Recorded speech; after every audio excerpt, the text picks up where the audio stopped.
Welcome once again to Strictly Speaking. I'm Bob Frantz, coming live from our home studio in Cleveland, Ohio, overlooking the gorgeous and beautiful, iconic Playhouse Square.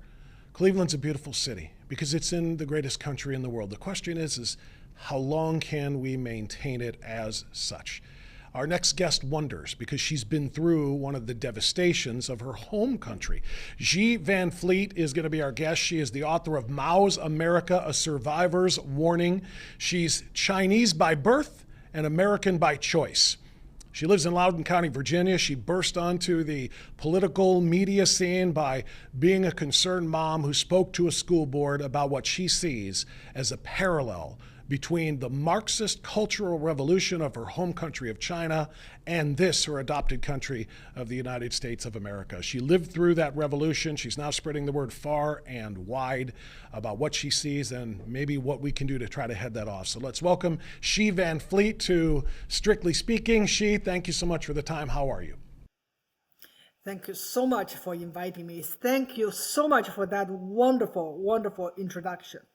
Well, the story you have been telling for the last couple of years, since again you spoke to the Loudoun County School Board, is remarkable. It's necessary for everybody to understand this. Now, I want people to understand, and what I think you'll try to clarify and convey as well.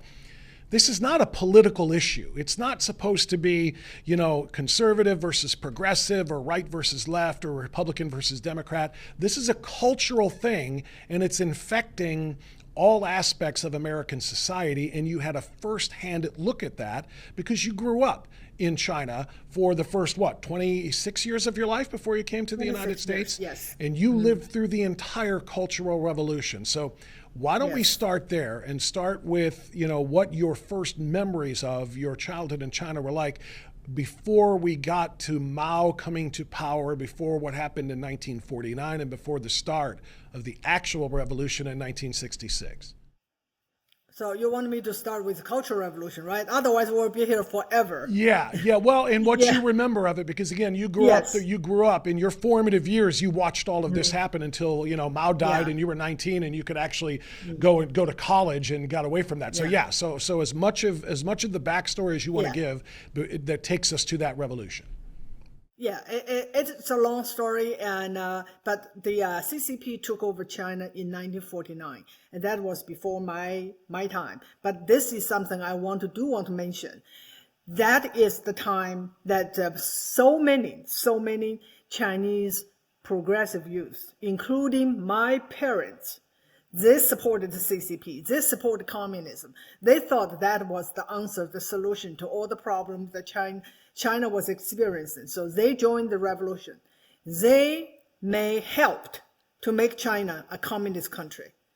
By the time I was born in 1959, I was born into the slavery of communism.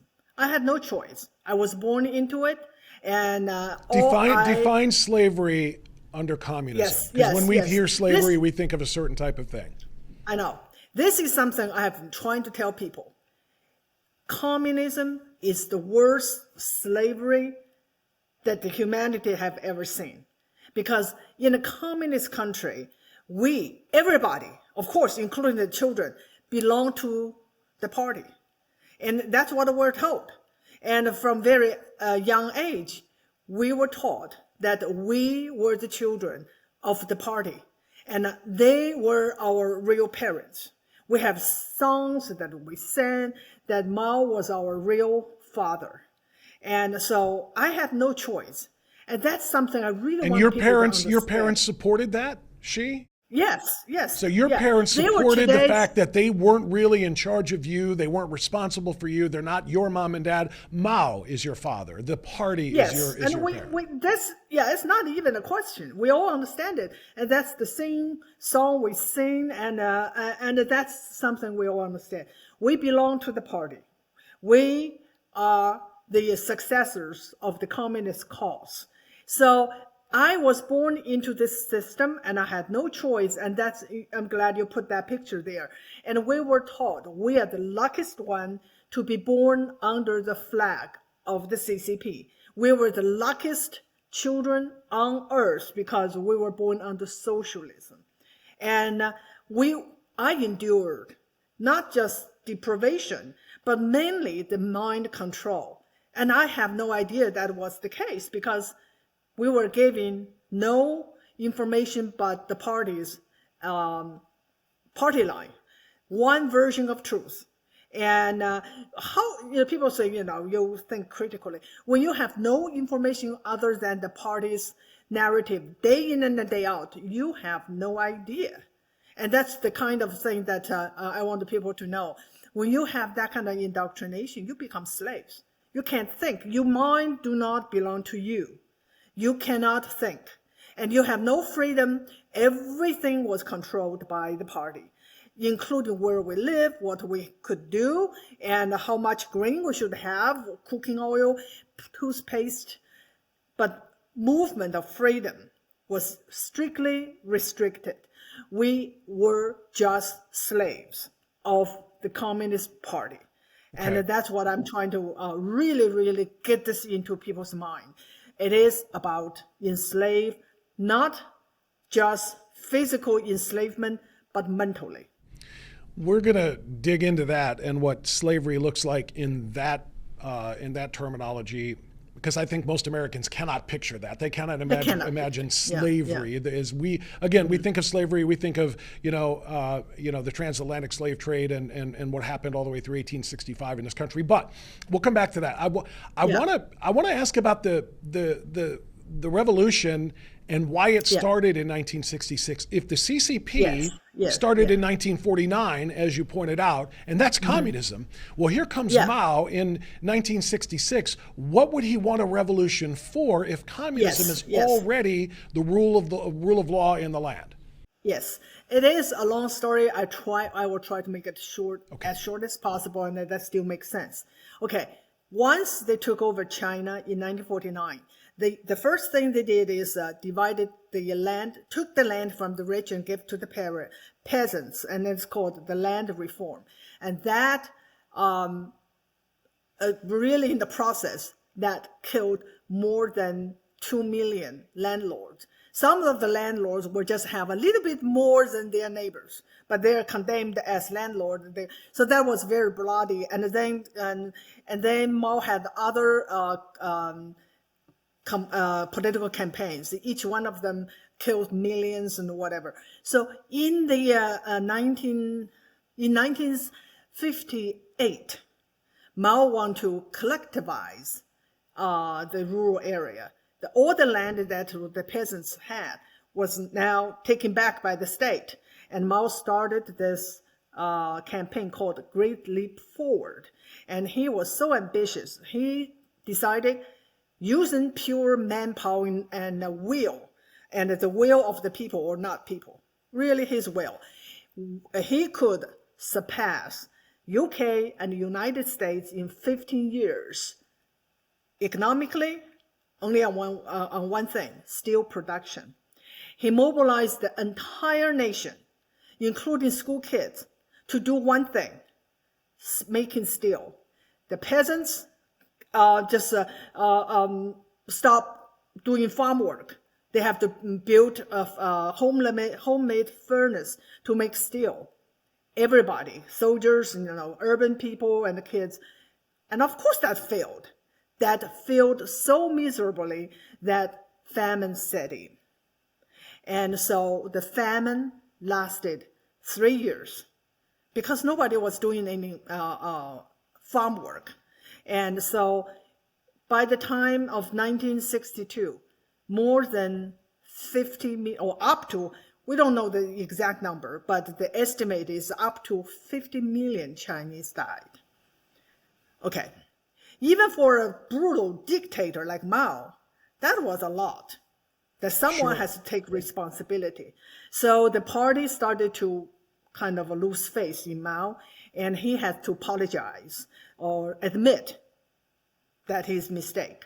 So from 1963 to 1965, he was put in the back seat, and someone else the president of China, number 2 person in China in CCP, was taken over and basically focused on economy. And as a dictator, Mao did not like it, of course, that he was not in control. So he spent those 3 years planning a big comeback to take back his power. So in 1966, he launched the Cultural Revolution. There are 2 goals for his revolution.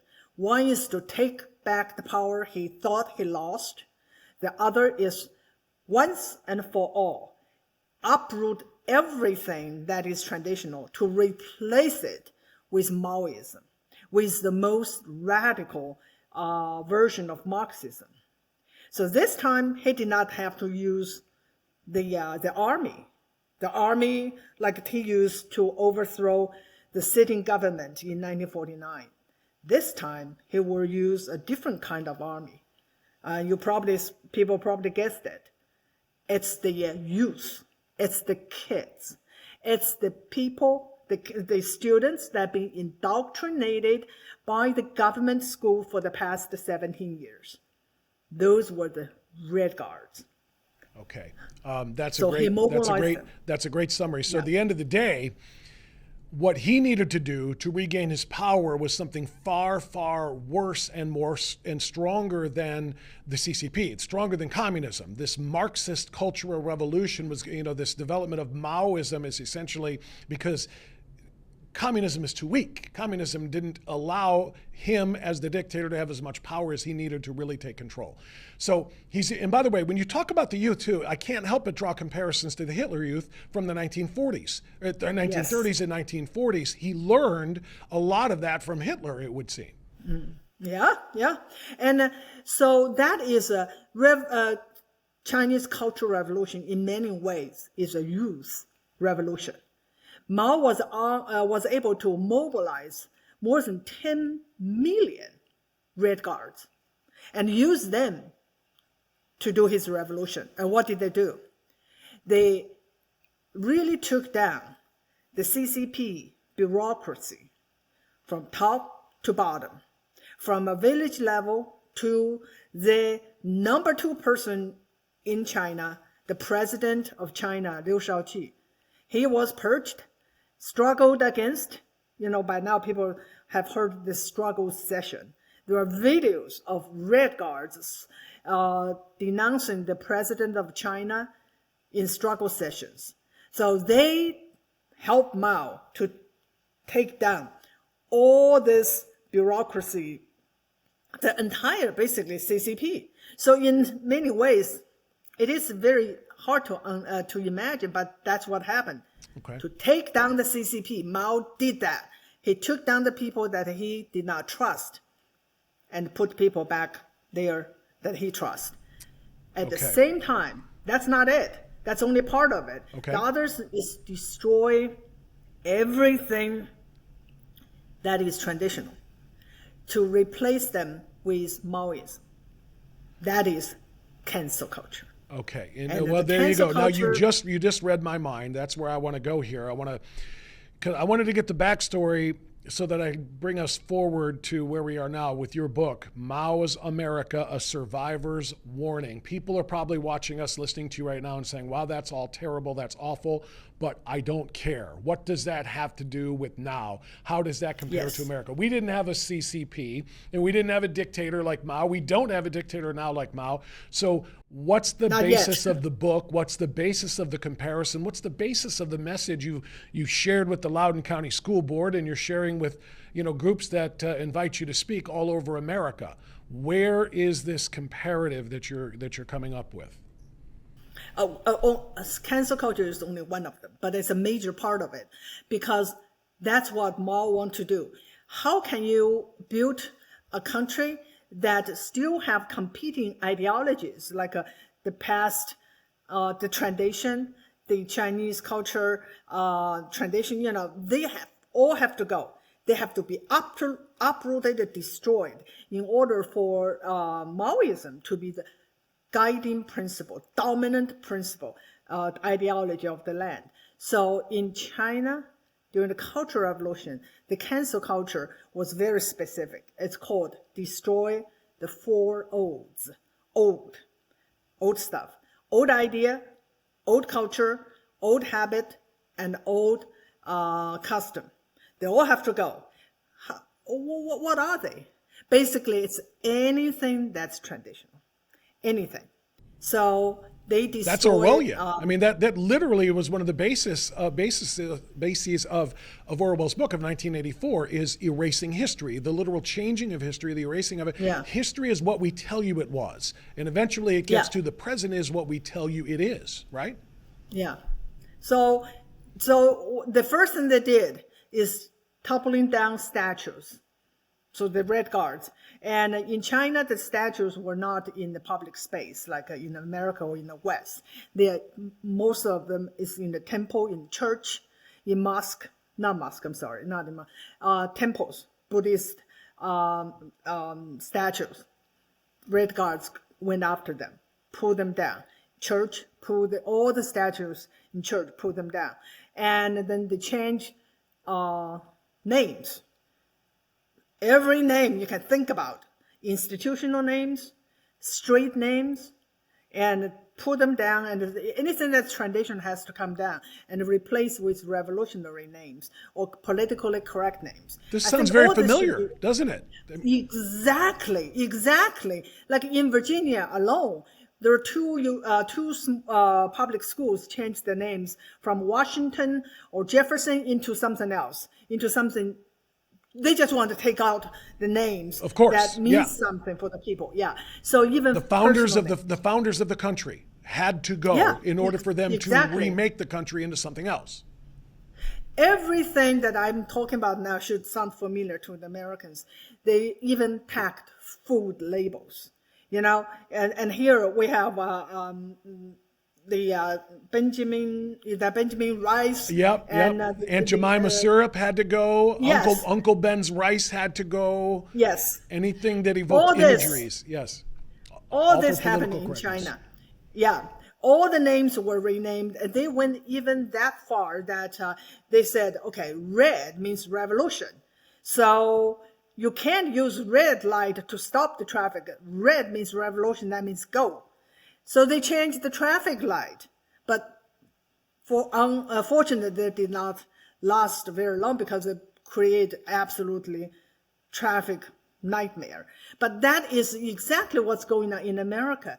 During 2020, those BMMs said, we can't let that white guy as a walking sign to have that is racist because we are letting white guy to give us permission to walk.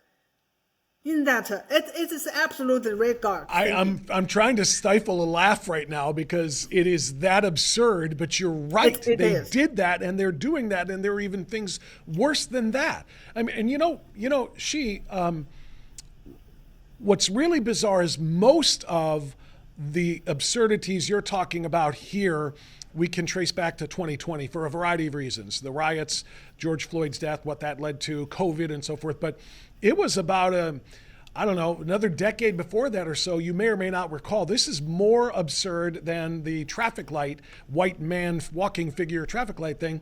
There was a councilman or a county councilman in Dallas, Texas, who literally said we need to change the name of black holes. The scientific astronomy issue of a black hole, because it was too negative. It was a black hole, and he said, why does everything that is black associated with something bad? It's a scientific principle. A black hole is named because it is a star that has collapsed on itself, that is the absence of light. Well, the absence of light is darkness or blackness, but that's how absurd. So this didn't just start in 2020 is my point.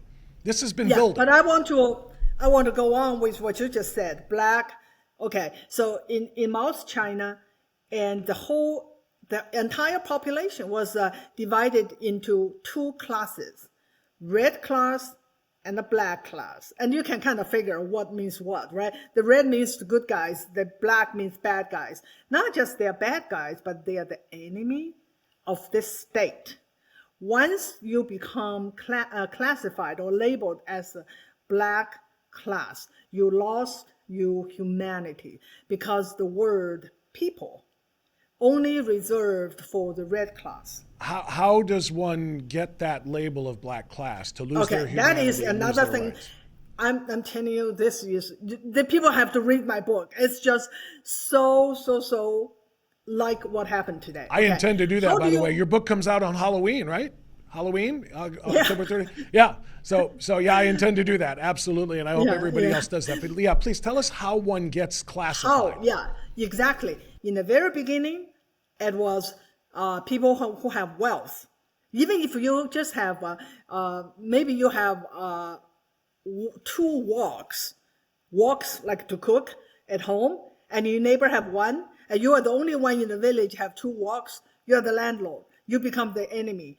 And then once you become the enemy, remember, once you become the enemy, it becomes hereditary.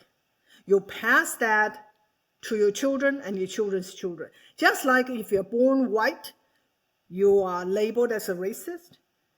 And your children's children, you're born guilty. You're born oppressor. Same idea. But that's not it. That is never it. At the beginning, it was haves and have-nots. But eventually, more and more people found themselves in the black class. How? By saying the wrong thing and by thinking the wrong thoughts. So eventually, anyone who stepped out of the line become labeled as the black class. Give me an example of that. What does that mean to step out of line? Tell me something someone could do or say that immediately makes them and all of their progeny to come members of the black class. Okay, it can be anything, and so that I have to go back to, There is I'm reminded of what we've learned recently, like in North Korea. When Kim Jong-il died, if you weren't sufficiently mourning the proper length of time and so forth, they wouldn't forget about black class. They're just going to put you in the prisons, in the dungeons, and kill you. Exactly. Is that what we're talking about here? If you just aren't perceived the right way? Yeah. In the beginning, it was in the 1957. Mao launched a campaign called anti-rightist campaign.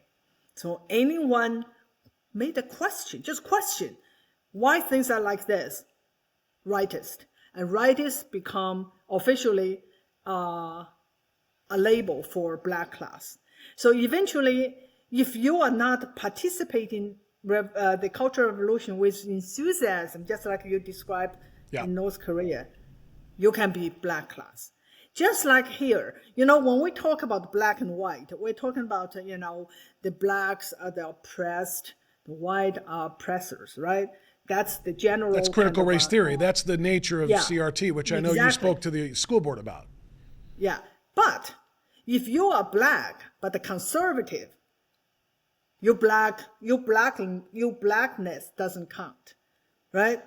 So, Larry Elder is the black face of white supremacy. Yes. So you can see that, if you are white, but you are woke, and then you are part of the revolution, you are the good guy. So eventually you see it is not about what you are, but it's about ideology. Okay. So more and more people found themselves in the black class because they dare to question or to say the wrong thing. And that's especially during the Cultural Revolution. That's what happened to so many people, black and red. So when there was the black class and the red class in Maoist China in that revolutionary period, were they identified as such? And I don't mean this to be as brazen as the Star of David that was put on the Jews, but was there like an identification like that where people, if somebody saw you and didn't know you, then they would know you were the lower black class because of some kind of identifier? Okay. China is such a controlled society. Okay, in the very beginning, during the land reform, that's exactly what they did because we look alike, right? How do you distinguish yourself? They use a little ribbon or cloth. So they did. Red, black. Now, white is for landlord. You are required to wear a piece of white cloth, means you're bad. And so if you are middle class peasant, you are kind of ally, but not really red, pink. If you're red, you proudly wear a piece of red cloth. But during the Cultural Revolution, you don't have to, because everyone know everyone else. It's not a free society. You can move here, there. You're stuck where you live.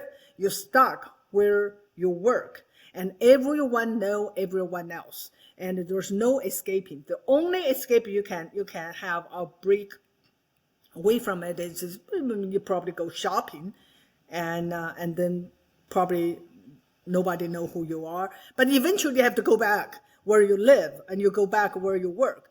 Everybody knew who everybody else is. And did anybody refuse to wear the ribbon to identify themselves? Not in the Cultural Revolution.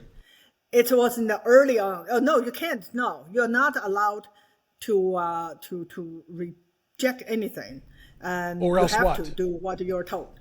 Or else what? But during the Cultural Revolution, it's like there's no escaping, because by then China was so it's like a big prison.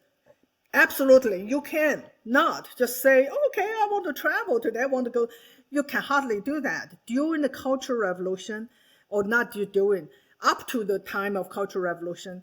We have ration for food, for grain, and the ration will indicate where you can use it.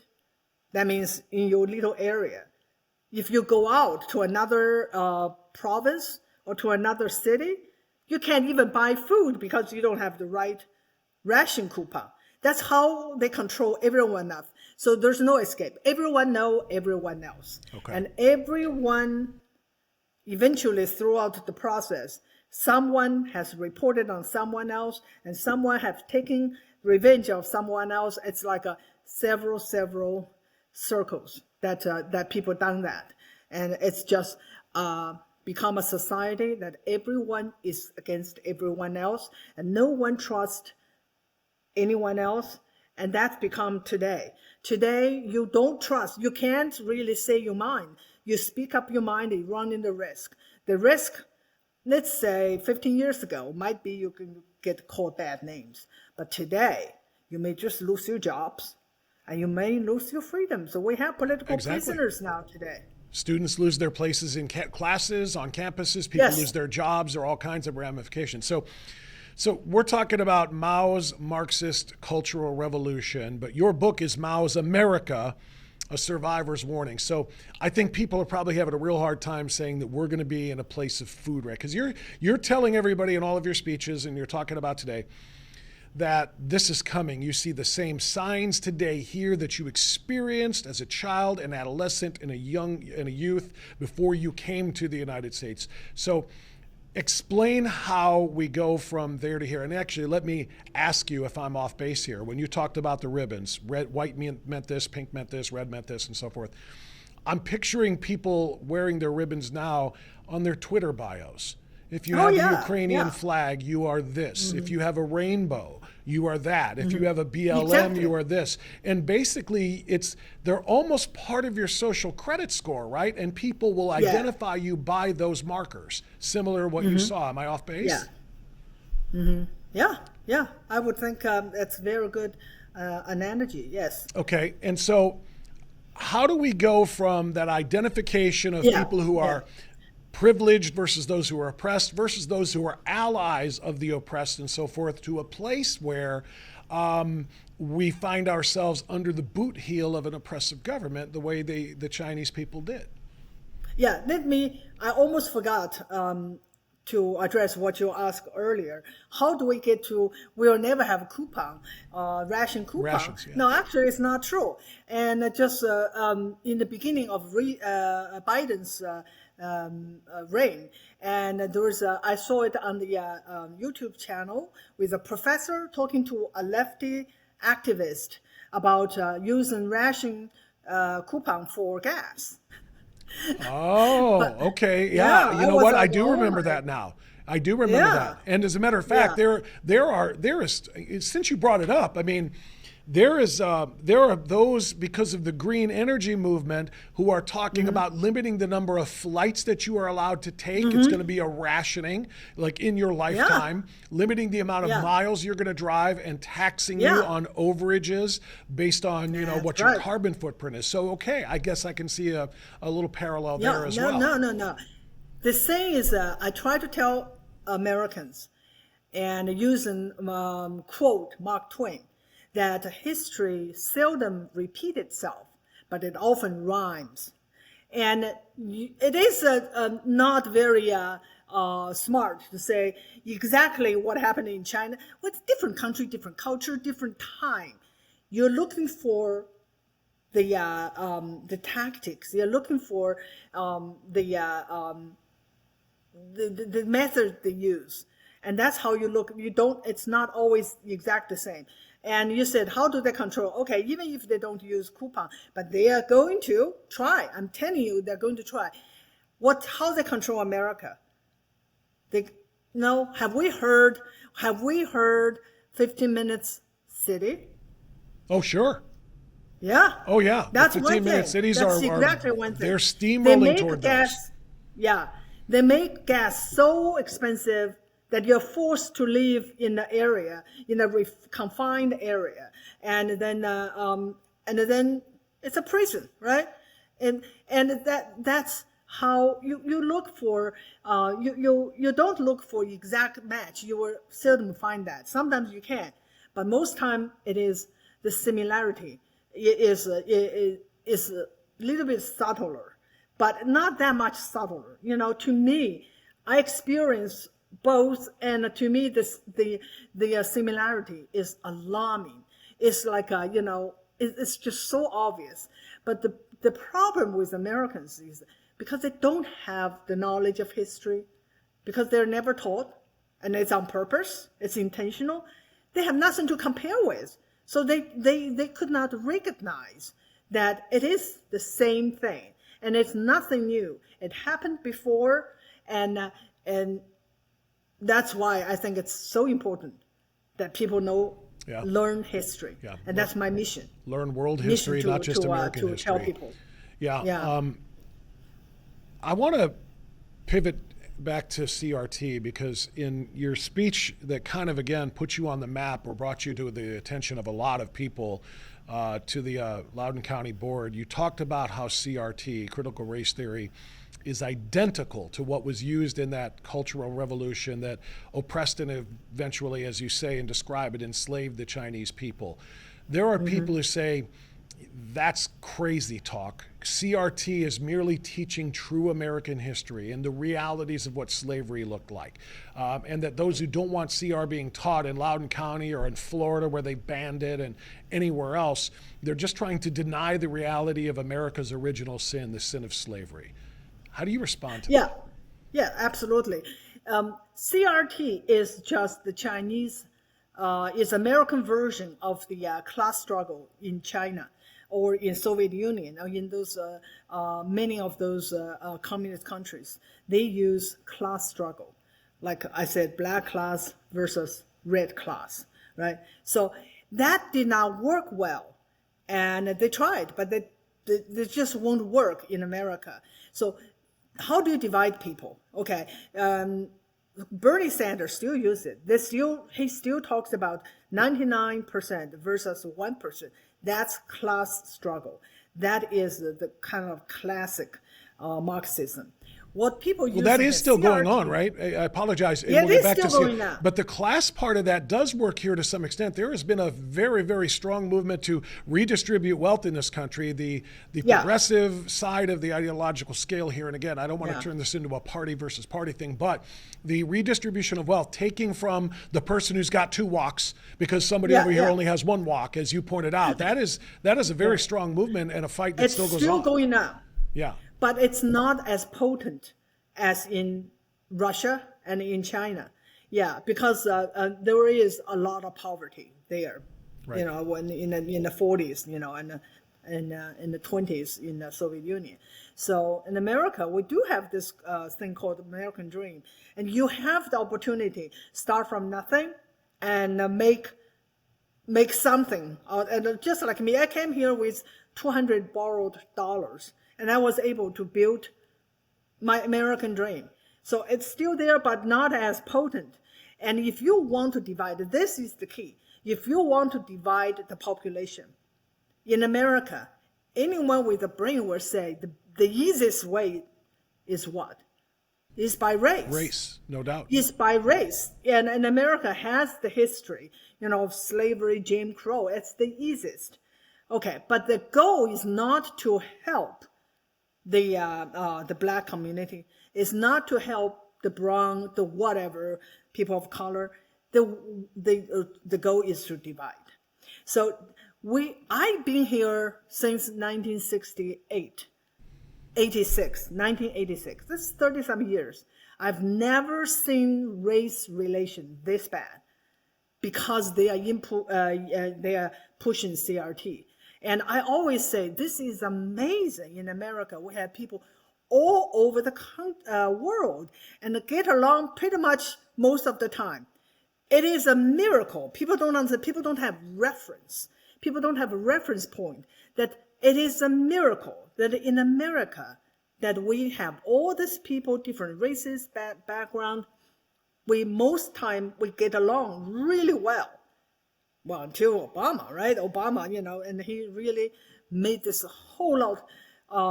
He really make race relation his goal to use it to divide people. So that is the key, to divide people. But that's still not enough. What's the purpose, though? CRT. What's the purpose of the division? Because I get it. You're right. That's how they're using it to divide people. But why is that their goal, to divide people? How does this benefit them? Thank you. How? Why? Okay. If you want to control people, what is the best way for you to do that? You want the people united? You want the people to think they are all just fellow countrymen? No. You want to divide them and make them enemies of each other, keep them fighting against each other, keep them divided, and that's how you conquer. It's just as simple as that. And that's why CRT was embraced. Exactly. This Marxist theory was embraced. Yes, CRT, make it very simple. CRT is a way to divide people and make them oppressors and oppressed. Okay, so when you are called oppressed, what you do? You said, oh, I'm oppressed. No. First of all, it affects you. You feel like you can't succeed in this country because you're always, everything's against you. All the system is against you. But at the same time, you feel like you should fight back, right? And that's how we see this increase in violence, the increase in looting, and all this is part of. All right, it looks like we've got a frozen screen when here. You We're going to have to maybe reestablish the connection to pick that up. Yeah, you feel like, I'm oppressed. I have to fight for myself. I have to get power. And how you do it? Mostly just go by violence. But I want to say that's not really enough. Really, recently, I think CRT kind of become, not something people talk about that often. And you heard the news that the godfather of CRT, Imran Khan, and his anti-racist center got like a $40-something You mean million. Henry Rogers, right? Henry Rogers. That's his actual name. It sounded way too white and not nearly revolutionary enough. So he literally changed his name to Ibram X. Kendi to try to make the corollary with Malcolm X, and this is what is going to happen. And he started the anti-racism movement, which of course is not exactly anti-racist, is it? But now the money is like not counted for, and the center is collapsing. So a lot of people start to see through this CRT thing. The BMM, the BMM did the same thing. Where's the money? Well, the money, the BMA founders use it to buy luxury homes and enrich themselves. So they move ahead. Now it's gender ideology, right? Oh yeah, now it's CGT, critical gender theory, right? Yes, that's how they keep dividing Americans. And now people say that the trans is the new black. Once you become trans, or you can just call yourself non-binary, you become the oppressed. Well, okay, so when you become the oppressed, what you do? You fight against the so-called oppressors. That's why we see the increasing violence by the transgender people. And they call them trans Tifa. Yeah, and I think accurately so. So let's dive a little bit more into the violence part of this, which you mentioned a moment ago, because I saw one of the speeches you gave. You talked about the 2020 riots and what happened over the summer and fall. Really, since Memorial Day weekend, when George Floyd died, all the way through, there were riots that continued for months all over America. Some of our cities even gave up part of their cities to the rioters and the protesters. You remember the Chaz, the autonomous zone in Seattle, and all of this nonsense. How again does that reflect some of what you saw in the Cultural Revolution of China? Yes. I'm so glad you keep me going back to our Cultural Revolution. Yes. Violence, chaos, and violence were the main feature of communism, of a Cultural Revolution. Soon, the Cultural Revolution started in 1966. Early in August of 1966, and violence started, and that's called the Red August. Red August because it is bloody. And the first killing took place in girls' middle school by a bunch of teenagers. They beat and killed their principal. After that, violence became commonplace. I just watched a documentary, an interview of someone who is a chronicler of the crimes committed by the Red Guards. And she said she was shocked when she found out that during the Cultural Revolution, every school had incident. Every, meaning across the country, no exception. Every school had incident of teachers being beaten and killed. And every school in China in the Cultural Revolution had principal beaten or killed. Okay, so why teachers? Okay, because the kids, the Red Guards, were said they should overthrow any authority figures. And who were the authority figures that kids can think about? It's their teachers, right? It's their principals. And that's how the violence took place in China. Why could they do that? Because Mao gave them full support. And no one dared not to stop them because they know behind them was Mao. How could the riot and the looting and all that going on in 2020 and no one can do anything about it? Because someone was behind them. No one held him accountable. No one held accountable. I mean, because exactly. Here we call the defund the police. In the Cultural Revolution, the slogan was dismantle the justice system. Actually, the whole justice system was dismantled, and the personnel were exiled, and then eventually the military took over. So there's no one there to stop the violence, and there's no one there to intervene. For the so there were no authority, like you said, no authority figures. In the school, Exactly. The authority figures would be the teachers, the principals, but on the streets, it's the police. So we have to abolish the police. And that is exactly what they called for here. And she, you really kind of hit me over the head with what you just said, too, by dismantling the justice system. That's more than just the police, because now we see more and more district attorneys refusing to file charges for certain types of crimes. We see more and more districts and jurisdictions deciding no bail is the way to go if you get arrested. Well, bail it's not fair because rich people can bail themselves out and poor people are stuck in jail. So the best way to deal with that inequity, and there's that word equity, is to eliminate bail. So you're eliminating bail, you're eliminating certain prosecutions, and then when they do prosecute, light slaps on the wrist because of the concerns about the demographic makeup of the jail and prison populations. So the whole justice system truly is under attack now, beyond just defund the police. Just police, yes, exactly. Yeah. So the similarity is endless. It's absolutely endless.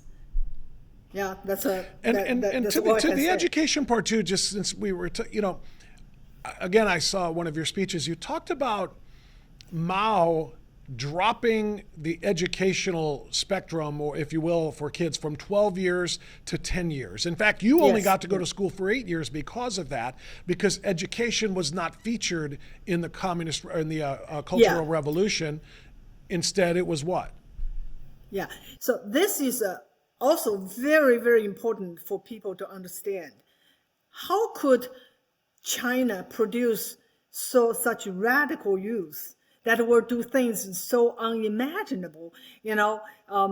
Absolutely, they pretty much destroyed the whole Chinese civilization and brought death to millions of people, and including themselves, because eventually they start to fight among themselves for power.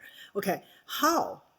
It's because of the system, educational system, that since they took over in 1949 of China, they immediately turned the school into indoctrination mill. Well, that's the word. That's exactly what's happening today. Yep. And so Mao said, there's no use of education. We should shorten it from 12 to 10 years.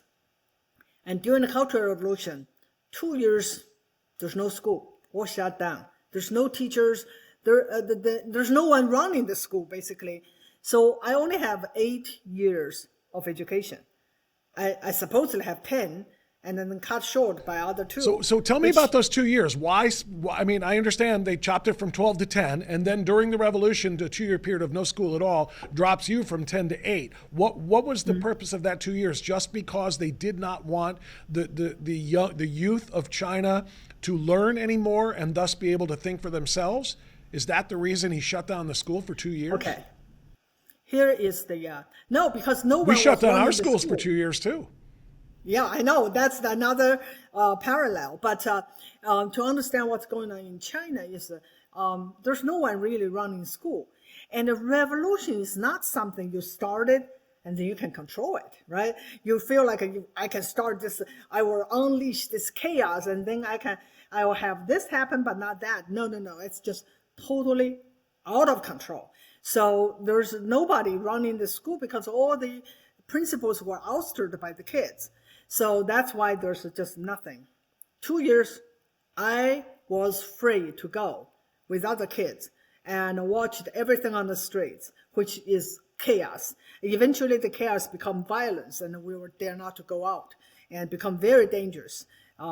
But anyway, so this is what happened. And then when school finally opened, we went back to school. Mao said, carry on the revolution in the classroom. Okay. So we all went back to school, and everything was banned. All the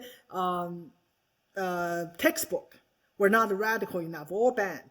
So we have no textbook, but we have a Bible to study. Guess what that is? I'm guessing it's something Mao wrote. Mao's little red book. There you go. Tell me, just on a personal level, you're a student, you're in that population of millions of students who are all being told what to do like this and to bring the revolution back to school once they reopen. How did you resist it yourself? How did you not get swept up by what everybody else was doing? No, I was part of them, but I was too little to be a Red Guard. I was only 7 when it started. And then the violence of the... But you saw the whole thing, though, right? You were 17, 18 when it ended. As a witness, but I was not a participant. Because you have to be, you have to be at least 10 or 12. Even 12-year-old kill people, But I was just too little, so I was a witness. I was not a participant, and because I was too little. If I say if I were just 3 or 4 years older, who knows? I may join the Red Guards and get killed myself. But when you aged up, though, I mean, because the revolution lasted 10 years, right? 1966 yeah. to 1976. So when you became 12 or 13, you wouldn't get drafted into the Red Guard kind of a thing? No, the Red Guard only lasted, here's an important story. The Red Guard only lasted about up to 3 years. Why? Oh, okay. Because their job was done. They took down the whole CCP, basically. And then what? And then what you do with them? They start to fight against each other for power. They thought Mao would give them the power, the daydreaming. By the time they finish their job, it's time to get rid of them. And that's the lesson for the useful idiots today. And so Mao got rid of them by exile them. He killed some of them because they were fighting against each other using real weapons, because they were able to get the weapons from the military, and no one can stop them. So Mao eventually used the army to suppress, so-called suppress, the radical faction of the Red Guards, and killed tens of thousands of them. And the rest, they took with his instruction, go to the countryside and get your re-education from the peasants. The word re-education should be very familiar to many, many Americans now. Absolutely. So the useful idiots got rid of, punished, and just exiled to a wilderness, virgin land, to have hard labor. And I was part of that. I caught the tail of it. So by the time I graduated from high school in 1975, there's no jobs, there's nothing. We all went to the countryside. I stayed in the countryside doing physical labor and get my so-called re-education by the peasants for 3 years before Mao died and I was able to go to college. So this is the lesson I want people to remember. The useful idiots were the first one to go. Well, that's important. And I hope every Gen Z listens to this, because this is the generation that is being brought up that way. In fact, I want to go back to the school part of this thing and, the Mao crushing of traditional education in favor of Maoist indoctrination, and the closing and the losing of 2 years of school too. I mentioned we lost 2 years of school as well, roughly, because they shut down the schools in response to COVID. And I know you've talked about this. You probably covered in the book, Mao's America, A Survivor's Warning. But when the schools were closed and people weren't allowed to go because of the COVID threat and the pandemic, we really got to look behind the scenes of what goes on in those classrooms by looking over our kids' shoulders on their computers, those who were able to do that. And then when they did go back, they weren't allowed to have school the way they did. They had to cover their faces and mask themselves, kind of surrendering their identity and their ability to connect with other people. And since that time, everything else has changed as well. The traditional education has been put on the back burner in favor of what gender are you today? What pronoun do you want today? What identity do you want today? Yes. And anybody that wants an actual education and pushes back on that stuff, they are ostracized. They are canceled, as you talked about before. Give me a deeper look at the comparatives there between, the revolution and what they did to the kids and what they're doing now. Okay, it's basically the control, right? You have to wear a mask, you have to do this, you have to take this training, you have to do that. What we were taught is for a whole year, I told you, the whole year, we have nothing but read. Sorry. That's okay. I have a Mao's red book to read. A little tiny book with quotation. We read from beginning to the end and then back. And then what else we did is we have to have weekly political study. And it's called criticism and self-criticism session. So what we do is that we have to read Mao's quotation and say, so-and-so, you did not do well because the other day you did this and this and this, and it's not really in accordance with Mao's instruction. And then I have to turn against myself. Yeah, I did not do right about this and that. So that is the criticism and the self-criticism session that we have to do it weekly. And eventually the textbook come in, and then it's so radicalized. And just like the math is really, everything is baked in. See, that is another thing about the change. Okay, people say CRT is not taught. That's correct.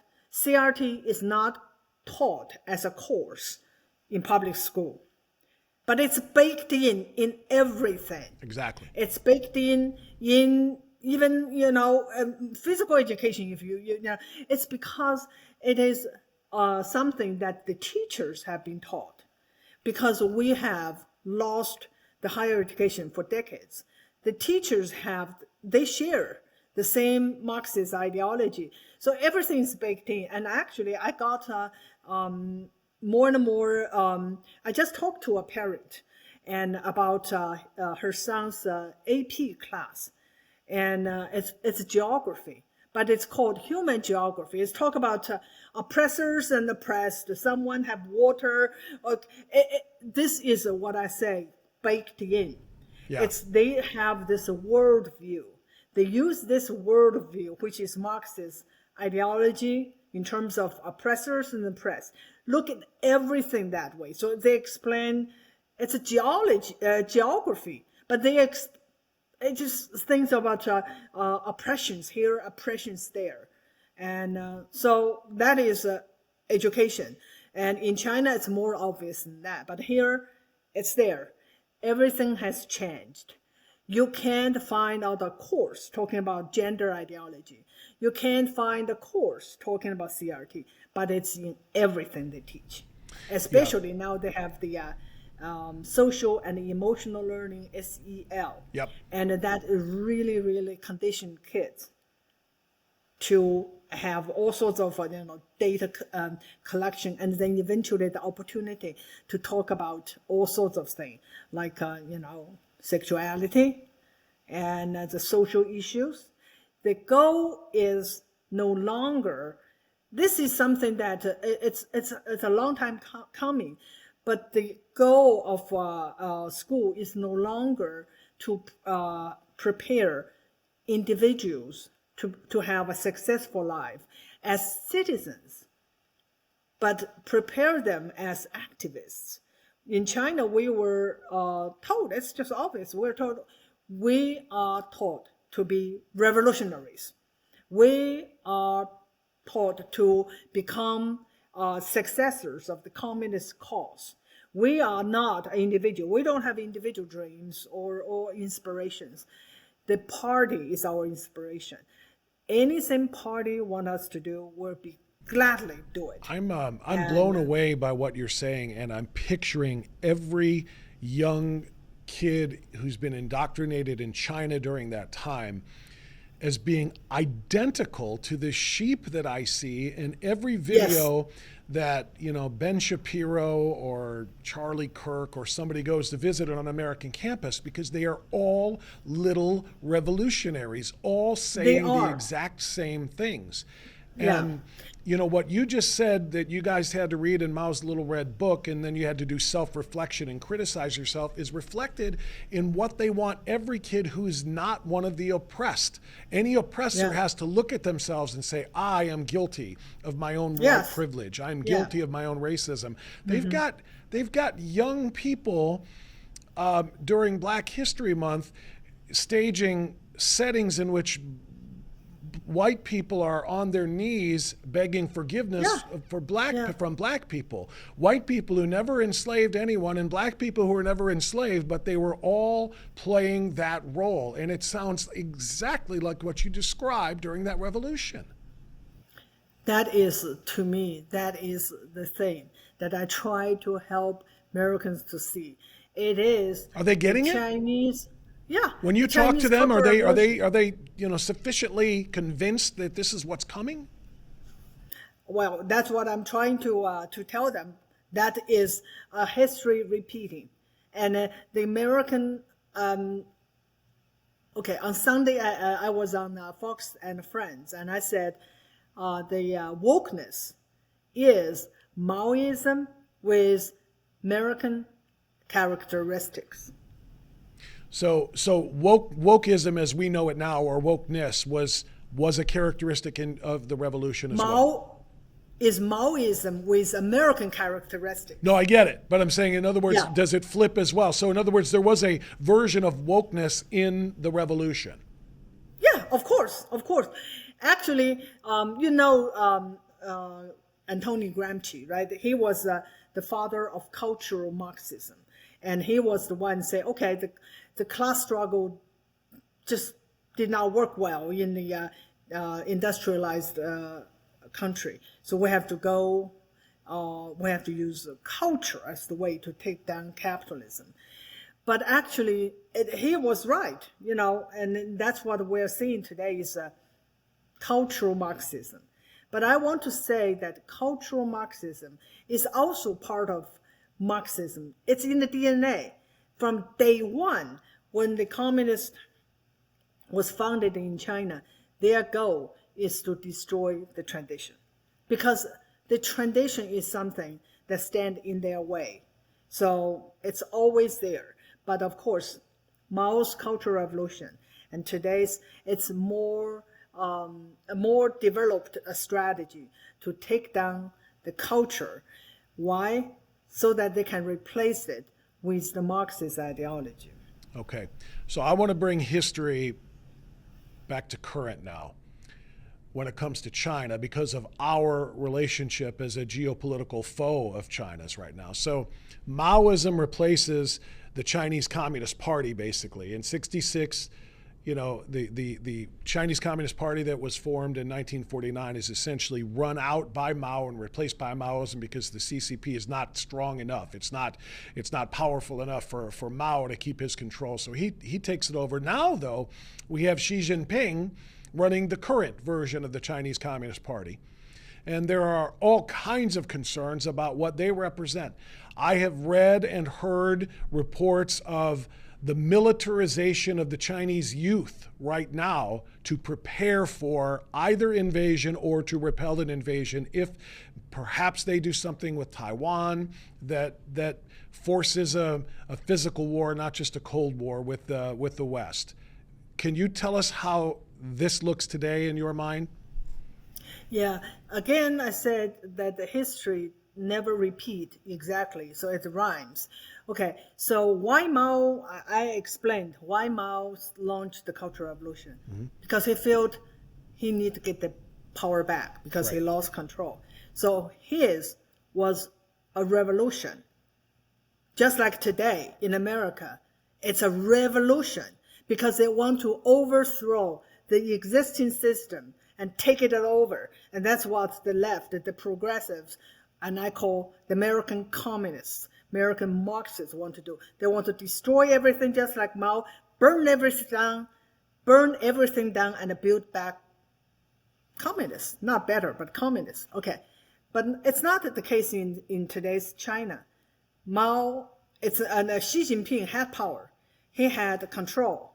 So he doesn't need a revolution against himself, right? He doesn't. No.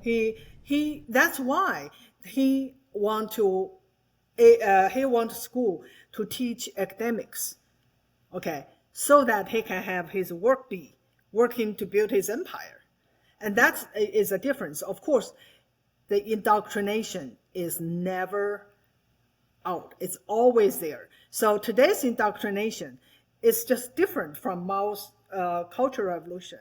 There are still enemies. Back then, the enemy is the black class. Today, the enemy is America, or the West, or the democracy. So they were taught to hate the Western powers because they were the threat to China.